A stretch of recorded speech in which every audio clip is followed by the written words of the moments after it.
we're gonna do a wood top. And the wood top, first thing I'm gonna do is measure left to right, and I'm gonna add 1/8 of an inch.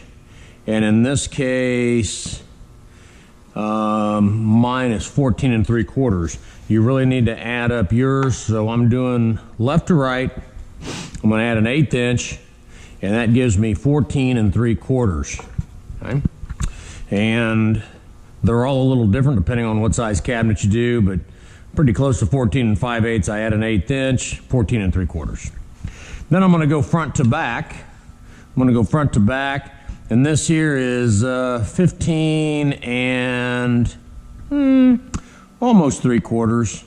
I'm going to add onto that, and I'm going to go 1/16, so that's 15 and 13/16, and that's going to be front to back. 14 3/4 is left to right. Okay, so I'm going to go to the table saw. I'm going to cut this to size. My plywood grain needs to go left to right, so my rip is going to be 15 and 13/16, and my cross cut is going to be 14 3/4. I'm going to go ahead and put those dimensions on here. 14 3/4 this way, and I'm going to be 15 and 13/16 front to back. Okay, so I've got that first. I'm also, when I go cut, I'm going to take some solid wood with me, and I'm going to make 3 strips. And these strips are going to be 1 5/8 wide. So let's get this cut first, and then I'm going to take some solid wood along with me. Here we go. So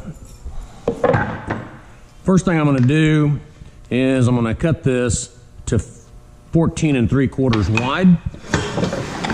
And what I don't want to do is have a lot of splintering. And so I'm going to go right about there. I'm going to have the good side facing up.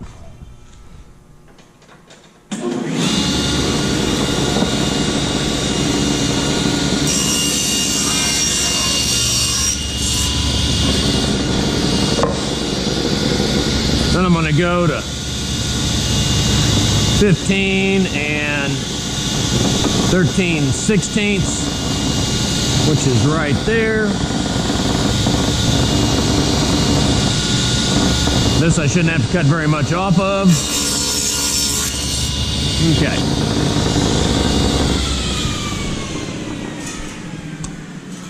Now, what I should have is, when I'm flush in the back, I should have about a 1/16 overhang all the way around. And I do. So I've got to be wider than my top by a 1/16. The next thing I'm going to do is I'm going to go rip some hardwood, and I'm going to make it 1 5/8. I'm not going to join it. I don't have to do anything. Just 1 5/8.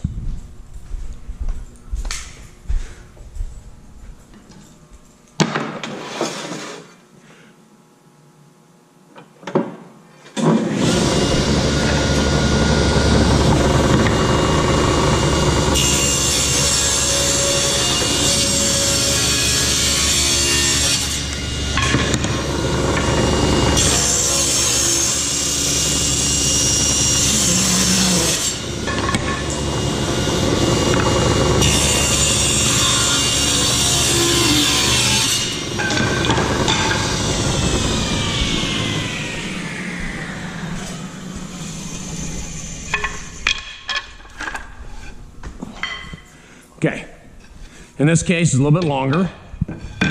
I usually tell people when they're doing this, I pull that wood out of the scrap box, but the one on the left and the right, I was at 15 and 13/16, we'll call that 16.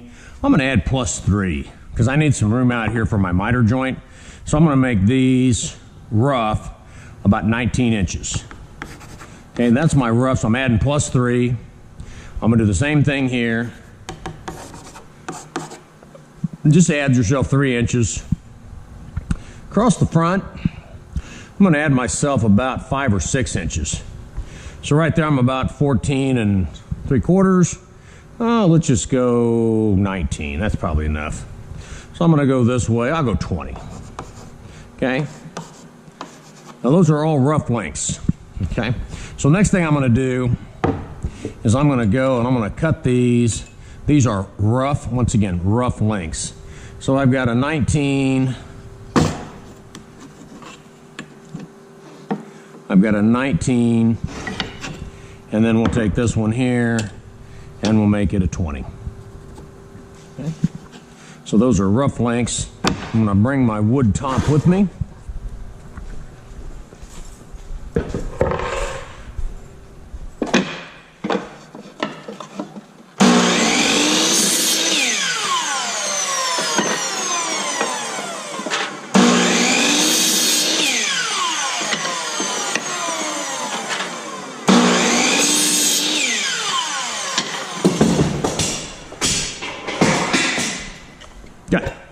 At this point, I'm ready to start doing some mitering.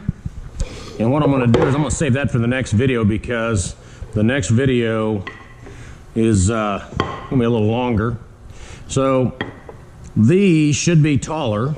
What I did was I went to the scrap box and got me a couple pieces of scrap. I put that scrap underneath here. This is 3/4, this is 3/4, about 1.5 inches. I take my 1 5/8 pieces. I want to make sure that they're longer than I need, and they are. Now what I'm going to do is in the next video, I'm going to pre-miter these, cut them, and I'll show you how to actually make your pieces. We'll also do a little glue up at the same time. Little recap, measure my cabinet left to right at a 1/16, or I'm sorry, an 1/8, excuse me. So left to right plus an 1/8. So I got 14 3/4 after adding that 1/8. I went front to back. I added a 1/16. When the plywood is flush in your back, you should be overhanging a 1/16 in the front, 1/16 on the left side, 1/16 on the right. So it's going to be overhanging your cabinet. Then the wood I need is solid wood. This is edge banding, and it's going to be cut to 1 5/8. This concludes the video for the initial part of making your wood top.